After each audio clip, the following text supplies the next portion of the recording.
Look at our protagonist. A newly arrived expat dropped right into the middle of the Parisian urban jungle, completely oblivious to the dangers swirling around them. They feel completely secure. They aced their vocabulary quizzes, mastered their conjugations, and feel totally prepared to ask for directions or order a croissant.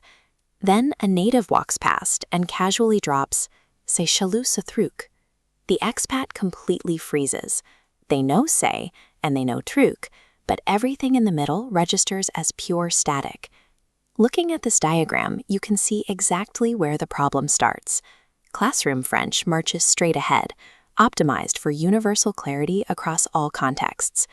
Meanwhile, actual Parisian street speech splinters off into an entirely different frequency. Relying strictly on textbook grammar in this environment leaves you highly vulnerable.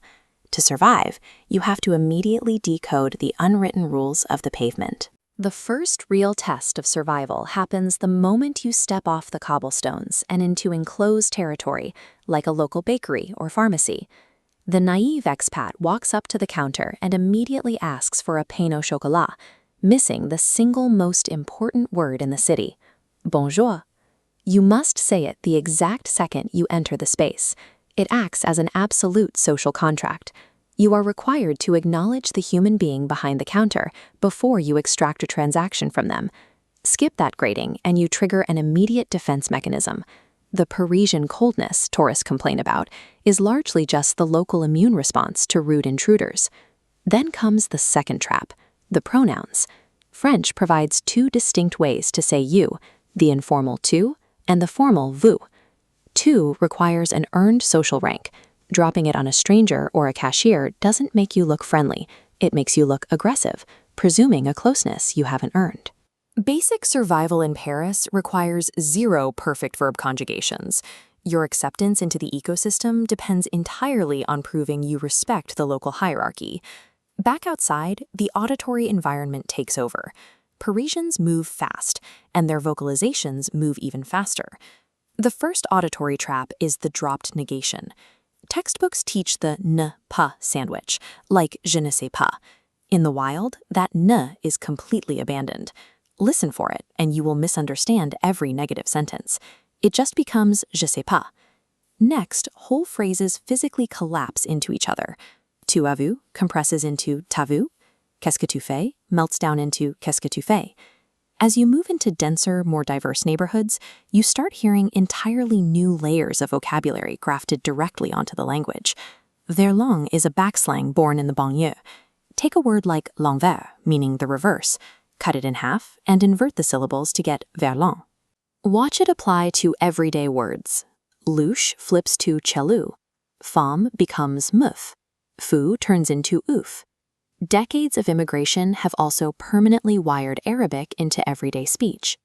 If a native wants to say they really enjoy something, they don't say j'aime ça, they say je kiffe ça, using a verb derived directly from the Arabic word for pleasure. Decoding these sonic mutations is mandatory.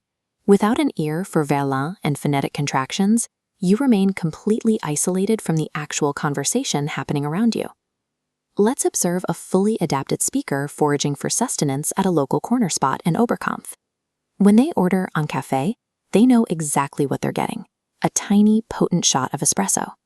Asking for coffee without specifying gets you the espresso default every single time. If they text a friend to grab lunch, they use the verb buffet. Using the formal manger with close peers sounds bizarrely stiff, like asking a friend, shall we dine? When they're ready to leave, they actively request l'addition. Waiters here consider the table yours for the evening. If you don't ask for the check, you simply don't leave. They fill conversational gaps with native signals, a shrug and a bof for mild indifference, a solid carrément to show enthusiastic agreement.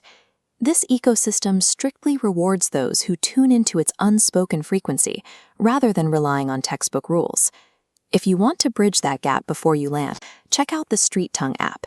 It's packed with interactive scenarios and Verlan decoders built specifically to teach you how people actually speak in cities like Paris, Madrid, and Bangkok.